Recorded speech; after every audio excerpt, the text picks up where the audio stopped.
Extermínio, a Evolução chega aos cinemas 23 anos após o filme original e 18 anos depois da última sequência, e a pergunta que fica é: depois de 2 horas de sessão, será que você vai sair satisfeito?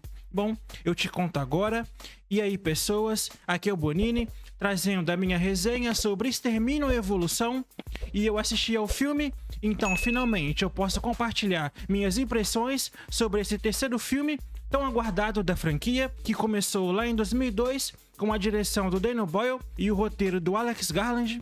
E como o próprio título do filme sugere, já se passaram 28 anos depois que o vírus da raiva zumbi devastou Londres, e quem ainda vive na Inglaterra está preso em uma zona de quarentena permanente, sem poder sair, e ninguém de fora pode entrar, mas mesmo assim a vida continua, inclusive numa comunidade isolada que só se conecta com o continente quando a maré está baixa. E o protagonista aqui é o Jamie, feito pelo Aaron Taylor-Johnson, e ele leva o seu filho, o Spike, para um continente em uma espécie de ritual de caça aos zumbis, mas os infectados evoluíram e logo pai e filho precisam lutar para sobreviver.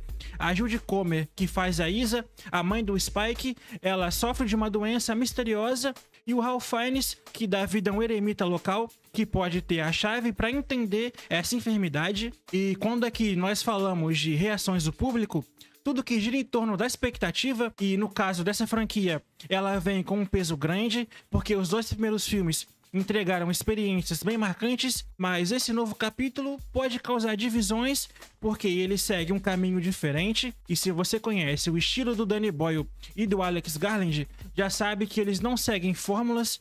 Então, achar que eles fariam simplesmente mais o mesmo, talvez nunca tenha sido realista, e Extermínio e Evolução não é uma continuação direta, apesar de começar com uma cena de ação envolvendo zumbis. Logo, a história muda de rumo, e se você lembra do segundo ato de 28 dias depois, quando o personagem do Cillian Murphy e os outros pegam um táxi rumo ao que acham ser a salvação, esse é o tom mais próximo desse novo filme aqui. Ele é mais reflexivo, quase poético, e em alguns momentos com um foco muito maior nas pessoas do que nos zumbis. E tem cenas de ataque sim, mas até os infectados agora são diferentes. Eles quase como uma nova espécie, um tipo próprio de ordem natural, e isso torna o filme bem distinto dos anteriores, o que pode ser uma vantagem ou um problema, dependendo do que você espera. O Danny Boyle também filmou de um jeito inusitado, usou câmeras digitais, até iPhones em algumas cenas, com ângulos que mudam bruscamente durante a sequência de ação. É interessante visualmente, mas às vezes parece ser só mais um toque estilístico do que algo que contribui de verdade para a história. E no geral, o filme é bonito. Se o visual granulado de 28 dias depois já ajudava a criar um clima sombrio, aqui as cores vivas e a ambientação mais cotidiana tornam o mundo ainda mais imersivo. E em termos de atuação, os destaques vão para o Alfie Williams, que faz aqui o jovem Spike. Ele carrega o peso do filme e mostra uma maturidade forçada pela brutalidade do mundo, e o Ralph Fiennes também impressiona com um misterioso eremita. Já o Edwin White entrega momentos mais leves, com um soldado em meio a várias reviravoltas e algo necessário num filme tão denso. Já a Jodie Comer e o Aaron Taylor-Johnson também estão muito bem, com a Comer se destacando como uma mãe lidando com o avanço implacável da sua doença, e o Danny Boyle já confirmou que esse é o primeiro filme de uma nova trilogia, e o segundo já foi filmado com a direção da Nia da Costa e tem estreia prevista para janeiro do ano que vem.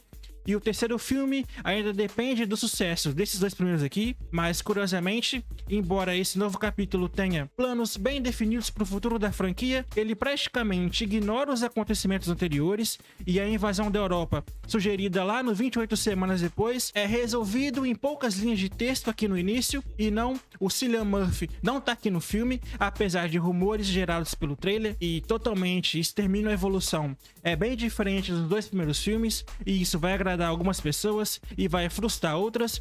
Ele não é o típico filme de zumbi com ação e sobrevivência, como o trailer sugere, mas muitos fãs de terror vão amar. Mas quem espera algo mais tradicional pode acabar se sentindo perdido ou até irritado. E eu confesso que eu assisti os 2 primeiros filmes antes de ver esse daqui, e eu não recomendo porque pode atrapalhar, porque esse novo longa funciona mais quando você se distancia das histórias dos anteriores. Ele quer construir um novo mundo e não depender do passado, e no fim das contas eu me vi precisando deixar de lado as minhas próprias expectativas para conseguir apreciar o que o filme realmente é. E sendo sincero, Extermínio e Evolução funciona bem como um drama de sobrevivência. Ele planta sementes para uma sequência e levanta questões interessantes, mas também se sustenta sozinho, não é só uma parte 1. E dito isso, o filme é um pouco bagunçado. Às vezes ele parece que os zumbis estão ali, mas só como plano de fundo do que como foco. É como se o Boyle e o Garland estivessem usando a franquia como desculpa para contar uma história pouco mais profunda e filosófica. E esse tipo de filme mais reflexivo for o que você procura, provavelmente você vai gostar muito. Mas se estiver procurando um blockbuster de verão com ação, zumbi do começo ao fim, talvez você vai se decepcionar. Não é esse tipo de entretenimento que o estúdio parece estar vendendo. E eu acho que a Sony segurou as críticas até o último segundo, justamente por saber que o filme vai surpreender muita gente, não necessariamente de um jeito bom. Eles querem proteger a bilheteria do primeiro fim de semana, é claro. Mas eu gostei do filme, não o suficiente para correr e assistir de novo, mas eu tô curioso para ver a reação do público. E para Extermínio e Evolução, nota 7.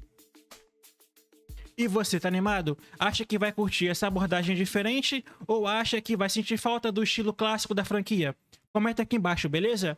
Obrigado por assistir, até mais e fui!